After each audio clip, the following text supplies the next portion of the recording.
Hi everyone, Zelda from Purpleworx Cement Clay here.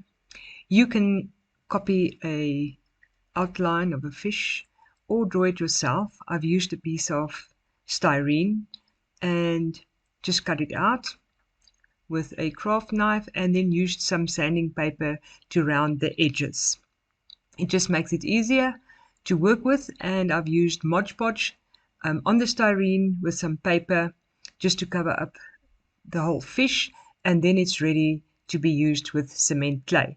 You can also use wood glue, dilute it with a bit of water, or you can use paper glue.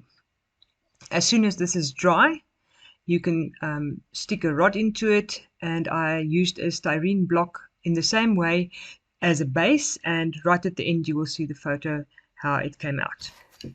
The glue paper on my styrene is completely dry, and now I can start working on it. I've mixed up some clay powder, activator and glue to the consistency of peanut butter.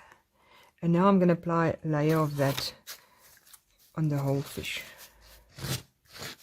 and let it dry.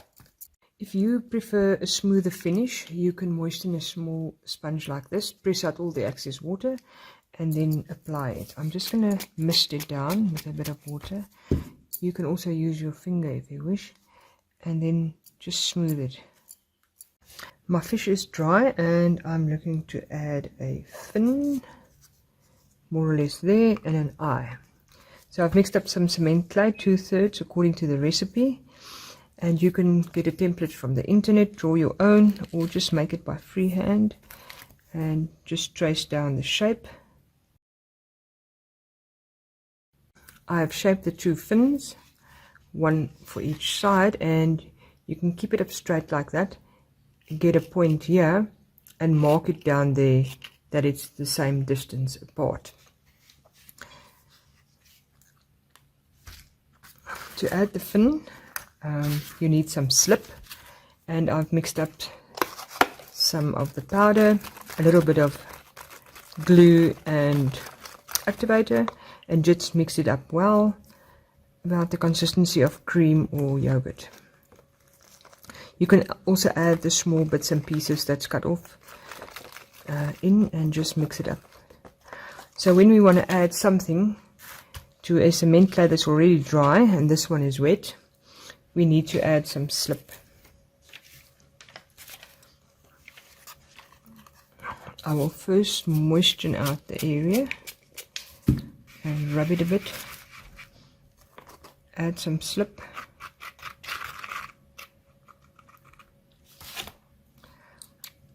and then take my fin and put it where I want it. Now you need to press it down and then work it in.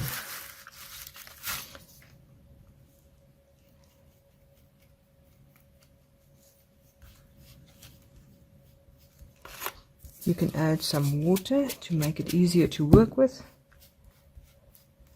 and let it become one with the fish. If you would like this to be lifted a bit, you could add something in there to keep it in that position when it dries. So you can roll up a piece of paper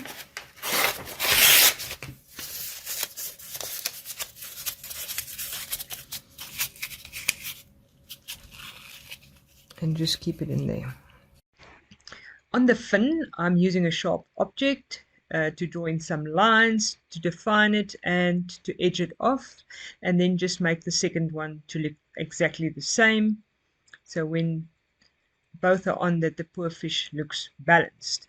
I'm going to add an eye, first some slip, then the clay, press it down and put in a hole at the tail. I want to add some texture, so I'm adding slip and then the clay and drawing in some deep grooves. For when painting it, it would stand out very nicely. Check it from the top that both eyes are lined up, and then start painting in your favorite colors, whatever you like. I like to do the deep lines in black, and then adding my colors. I'm doing a bit of dark at the bottom of the fish, at the tummy, and on the back I'm doing a lighter color. And then when that is dry, I'm just brushing it with my finger with a little bit of silver paint. The base is just a styrene block covered with newspaper and then covered with cement clay and painted.